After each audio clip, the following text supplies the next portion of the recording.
Здравейте, от Чифлик Добреви. Ще пусна днес едно кратко видео да покажа как мулчираме с кашони и слама.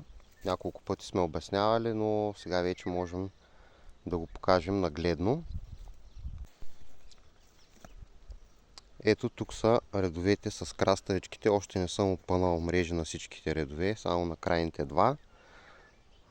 Краставиците са засяти от семена, не от разсад, още не са изникнали. Поливаме редовно, очакваме тук до няколко дни да избият. Ето тук сме засяли малко домат и вече пътеките са заслани с кашони. Предстои опъване на капковото и отгоре върху кашоните по пътеките ще има слама. По принцип мулчирам плътно, дори тук в средата с кашони и слама, но тази година мисля да направя експеримент. В реда между доматите по средата ще има насят лук за глави, червен и бял. И затова там няма да мулчирам с кашони, само слама. Ще има насят също доста босилек между доматите и невени тагети, с който в момента е все още малки разсъдчета.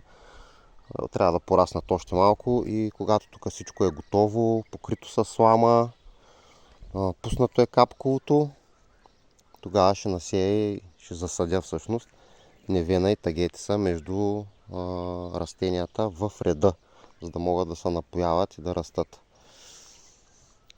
Това е общо взето. Показваме поетапно как се случват нещата.